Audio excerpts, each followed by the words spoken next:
ये छात्रों, आप सभी को आपके अपने YouTube चैनल संस्कार कोचिंग सेंटर में स्वागत है। मैं हूं सत्येंद्र सर और आज आप लोगों को बताने वाला हूं कि आसन्न कोण क्या है, यानी कि एडजेसेंट एंगल क्या है, और इसमें हम लोग रैखिक युग्म के कोण भी हम लोग समझेंगे। इसके पहले जो है वीडियो में पूरा कोण, समपूरक कोण और शीर्षाभिमुख कोण के कई वीडियो बना चुके हैं। जो इसको आप लोग समझ लेंगे तो ये और भी आसान हो जाएंगे। तो आइए हम शुरुआत करते हैं आसन्न कोण के बारे में, जिसको एडजेसेंट एंगल के नाम से जानते हैं। तो उसका डिफिनीशन से शुरुआत करते हैं और उसके कुछ कंडीशन को हम लोग फॉलो करेंगे और बहुत ही तेजी से आसन्न कोण के बारे में हम लोग समझ जाएंगे। तो देखते रहिए मेरे वीडियो, और अच्छा लगे तो सब्सक्राइब जरूर कर लीजिएगा।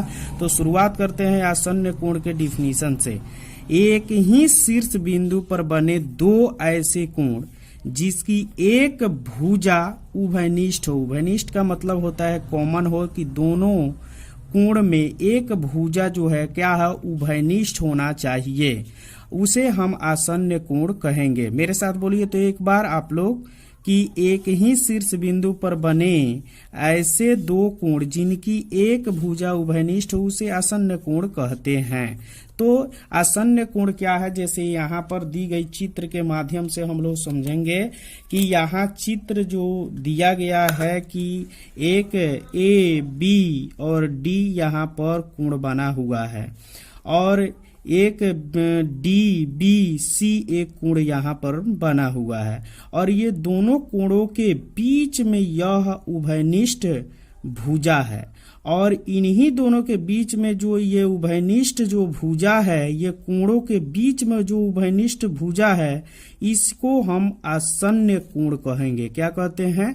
आसन्न कोण। लेकिन इसके शर्त होना चाहिए। तो इस शर्त के मुताबिक हम लोग देखेंगे कि पहला शर्त क्या कह रहा है। इस शर्तों को जानना आपको आसन्न कोण में बेहद जरूरी होता है, नहीं तो कई जगह बच्चे फंस जाते हैं बनाते समय में कि आसन्न कोण क्या है। और आसन्न कोण पर हम और भी सवाल यहाँ पर लिए हुए हैं, जिसको हम लोग बारीकी से देखेंगे। पहले हम लोग समझ लेते हैं, उसके बाद में हम लोग समझने की कोशिश करेंगे कि उसका सवाल किस प्रकार से आएंगे और किस तरीके से आसन्न कोण होते हैं, उसके बारे में हम लोग समझेंगे। बच्चे घबराने की जरूरत नहीं है। तो देखिए कि पहला पॉइंट में है शर्त में कि उनमें एक शीर्ष बिंदु होना चाहिए। आसन्न कोण उसे कहते हैं जिसके एक शीर्ष क्या होना चाहिए, उस दोनों कोण का होना चाहिए।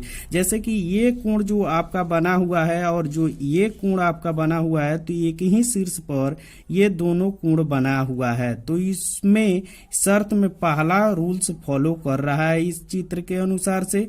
दूसरा कह रहा है कि उनमें एक भुजा उभयनिष्ठ होना चाहिए। तो जैसे कि यहाँ पर देखें कि दोनों में ये कोण जो बन रहे हैं, तो इसके बीच में एक भुजा उभयनिष्ठ है, तो हम समझ लेंगे कि यह क्या है, एक आसन्न कोण का ही शर्त लागू हो रहा है। तीसरा है कि शेष दो भुजाएं उभयनिष्ठ भुजा के दोनों ओर होना चाहिए। जैसा कि हम लोग देख रहे हैं कि ये जो है उभयनिष्ठ भुजा है, और ये दोनों के छोर में क्या होना चाहिए, इस छोर में भी और इस छोर में भी क्या होना चाहिए, एक भुजा दोनों ओर होना चाहिए, और बीच में एक उभयनिष्ठ भुजा होनी चाहिए। जैसे कि हम इसको अगर लिखते हैं, लिख कर समझते हैं कि कोण ए बी और डी जो एक कोण बना हुआ है, और दूसरी कोण जो है आसन्न कोण के बारे में की, और डी बी सी, कोण डी बी सी, ये दोनों आसन्न कोण है। जैसे कि हम इस चित्र के माध्यम से देखेंगे कि एक जो है कोण बना हुआ है ए बी सी, और जिसका मान 30 डिग्री है, और दूसरा बना हुआ है कोण सी बी पी, तो ये कोण हमारा बना हुआ है 60 डिग्री। तो ये हम देखेंगे कि ये कोण एक ही बिंदु पर ये दोनों कोण बना हुआ है, और इसके बीच में क्या है, एक उभयनिष्ठ बिंदु है, तो ये दोनों जो है क्या होंगे, आसन्न कोण होंगे। कोण ए बी सी और सी बी पी, ये दोनों आसन्न कोण है। उसी प्रकार से यहाँ पर चित्र के द्वारा समझेंगे कि एक जो है त्रिभुज बना हुआ है एस क्यू आर, और एस क्यू पी, ये दोनों कोण बना हुआ है, जिसमें ये कोण जो बना हुआ है एस क्यू आर 60 डिग्री और एस क्यू पी जो यहाँ से लेकर के यहाँ तक 120 डिग्री, यानी कि ये कोण जो बना हुआ है ये वाला कोण वह 60 डिग्री होंगे। चूंकि यहाँ से बना हुआ है तो 120 डिग्री है और यहाँ पर अगर 60 डिग्री अगर यहाँ से निकाल दिया जाए तो ये 60 डिग्री होंगे। तो ये 60 डिग्री का कोण बना हुआ है और ये 60 डिग्री का कोण बना हुआ है और इसके ये दोनों कोण जो के बीच में एक उभयनिष्ठ भुजा है और इसके दोनों छोर पर क्या है, एक भुजा शीर्ष लगा हुआ है। तो हम समझेंगे कि ये जो कोण बना हुआ है वह आसन्न कोण। आइए छात्रों, अब हम कोणों का रैखिक युग्म के विषय में अब जानकारी प्राप्त करेंगे, जिसको हम कहते हैं लीनियर पेयर ऑफ एंगल्स। तो इसकी परिभाषा क्या होती है, बिल्कुल आसन्न कोण के ही अनुरूप होती है कि ऐसे दो आसन्न कोण जिसका योगफल 180 डिग्री हो उसे रैखिक युग्म के कोण कहते हैं। इसके कुछ शर्तें होती हैं, रैखिक युग्म होने का शर्त, उसको पहले देखते हैं और आराम से समझते हैं। सबसे पहले पहला इसका शर्त में कह रहा है, उनमें एक शीर्ष बिंदु होना चाहिए। यानी कि जिस प्रकार से आपको आसन्न कोण के बारे में बताया गया था कि इस चित्र में दी गई है कि ए ओ सी एक कोण बना है और सी ओ बी दूसरा कोण बना है और इन दोनों कोणों के बीच में ओसी भुजा उभयनिष्ठ भुजा है, जो इस भुजा के दोनों ओर,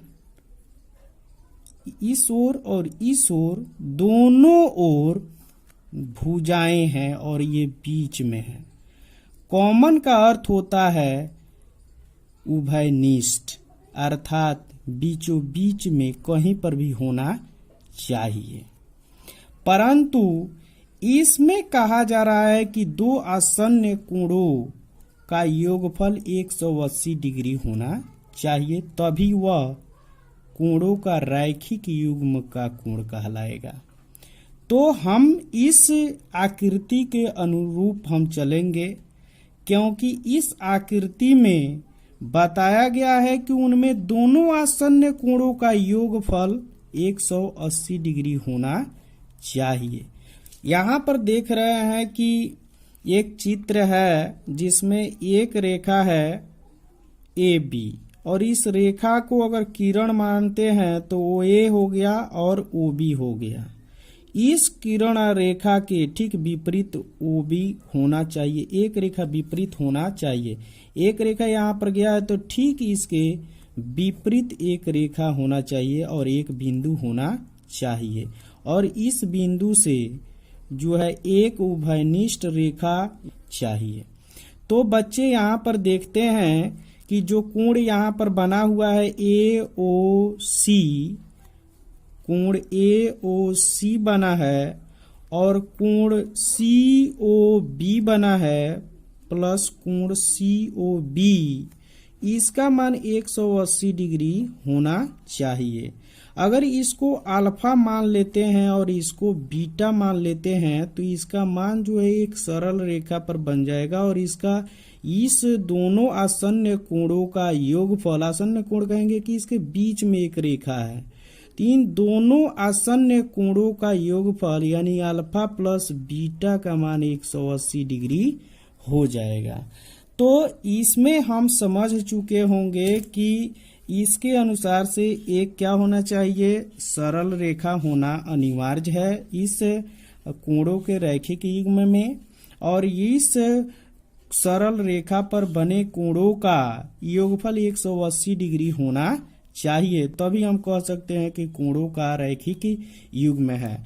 यहाँ पर चित्र के माध्यम से एक और आप समझ सकते हैं कि अगर हम समझ लेते हैं कि यहाँ पर बी ओ डी के बीच में एक उभयनिष्ठ रेखा ओसी है, पर हम देख रहे हैं ओसी को उभयनिष्ठ है, तो ये जो कोण बना हुआ है इसके बीच में, तो यह जो आसन्न कोण है, परंतु यहाँ पर 180 डिग्री का कोण नहीं बन रहा है। क्योंकि 180 डिग्री के कोण बनने के लिए आपको एक रेखा होनी चाहिए सीधी, तभी उसके किसी खास बिंदु पर 180 डिग्री के कोण बनेंगे। और वो अगर ढक लेते हैं तो इसमें जो बना कोण होता है, ये वाला कोण और ये वाला कोण, तो भी आपको आसन्न कोण होगा। यदि अगर वैसा ही भांति अगर इधर भी अगर ढक लेते हैं तो यहाँ पर भी आपको एक उभयनिष्ठ जो है रेखा हो गई, किरण हो गई, और इन दोनों के बीच में जो है आपको आसन्न कोण बना। इस तरीके से हम कह सकते हैं कि एक सरल रेखा पर कई जो है यहाँ पर किरणें आपको निकल सकती हैं, और उनके सभी का योगफल 180 डिग्री के अगर बराबर हो जाते हैं तो समझ लेते हैं कि वह रैखिक युग्म के कोण है, अन्यथा आसन्न कोण होंगे। तो इस प्रकार से यहाँ पर, इसलिए समय का दुरुपयोग न करते हुए हम यहाँ पर लिख चुके हैं कि कोण जो है यहाँ पर बना हुआ है DOA और AOB और BOC और COD, ये सभी को अगर जोड़ा जाएगा, इस कोण को, इस कोण को, इस कोण को, और ऐसे चारों कोणों को अगर जोड़ा जाएगा तो 180 डिग्री होना चाहिए। तो आइए एक और हम प्रश्न को देखते हैं, तो आपको अच्छा तरीके से समझ में आ जाएगा। तो प्यारे बच्चों, इस दी गई आकृति में पूछ रहा है कि कोण AO, यहाँ पर E कर देते हैं, कोण AOE और EOD और DOB कोण का मान पूछ रहा है, जो X का मान हमको निकालना पड़ेगा, तब इन कोणों का मान हमको ज्ञात हो जाएगा। तो प्यारे बच्चों, हम जान चुके हैं कि इन कोणों को हम पहले लिख लेते हैं कि इस तीनों कोणों का योगफल 180 डिग्री होगा। तो कोण AOE प्लस कोण EOD यहाँ पर है, और प्लस कोण DOB, इस तीनों कोणों का मान 180 डिग्री के बराबर हो जाएगा। तो यहाँ पर अब हम रखते हैं, चूंकि x का मान हमको निकाला जाएगा, तभी जो है इस कोण का मान, इस कोण का मान और इस कोण का मान हम ज्ञात कर सकते हैं। तो यहाँ इस कोण का मान है आपको 3x प्लस EOD का मान 2x है, प्लस कोण DOB का मान x है, बराबर 180 डिग्री के बराबर होगा। 3x 2x एंड यहाँ कुछ नहीं है तो 1 है, तो 3x 2x और 1x को जोड़ देंगे तो आपका 6x हो जाएगा, बराबर 180 डिग्री। यहाँ पर गुणा लगा हुआ है तो इधर भाग लगता है, x बराबर आपको 180 डिग्री हो जाएगा और बटा 6 हो जाएगा। इसको भाग लगा देंगे तो आपको कट जाएगा, तो 6 त्रिके 18 हो गया और एक शून्य यहाँ पर बच गया है।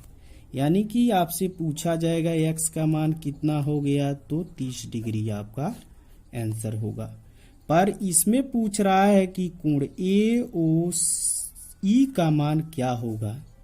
तो अब चलते हैं अकॉर्डिंग टू क्वेश्चन के तरफ। तो कोण AOE का मान हम लिखते हैं, जो जिसका कोण का मान हमको 3x दिया है, और इस 3x में हमको 3 के जगह पर 3 और x के जगह पर हमारा मान 30 डिग्री आया है।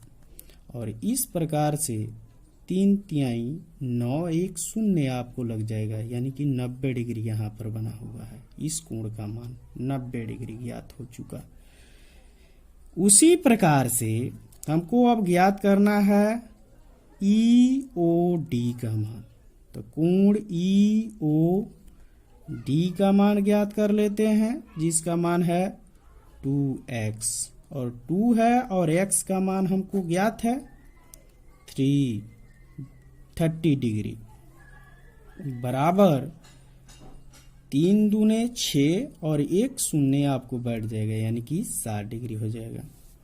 इसी प्रकार से हमको ज्ञात करना है, यहां पर देख लेते हैं कोण DOB का मान x है, और इस तरीके से x का मान हमारा वैल्यूएशन पता ही है, केवल 30 डिग्री हो जाएगा। और यदि अगर 30 डिग्री, 60 डिग्री और 90 डिग्री को एडिंग करते हैं तो 0, 3, 6, 9, 18 हो जाएंगे, यानी कि 180 डिग्री इनका योग आ जाएगा। तो आशा करता हूं कि यह वीडियो आप लोगों को बहुत ही अच्छा लगा होगा। तो इस चैनल को सब्सक्राइब जरूर कर लेंगे। आप लोगों को फिजिक्स के भी क्वेश्चन अब मिलेंगे, तो आशा करता हूं कि उसको आप लोग ध्यानपूर्वक से पढ़ेंगे, चूँकि इधर लॉकडाउन में आप लोगों को बहुत ही खराब सिचुएशन चल रहा है पढ़ाई के नज़रिए से। तो देखते रहिए मेरे वीडियो, और देखने के लिए आपको सब्सक्राइब और बेल आइकन का घंटी जरूर दबा देंगे, ताकि जब भी मैं वीडियो दूं आप तक पहुंच जाए। तो इस वीडियो को देखने के लिए धन्यवाद।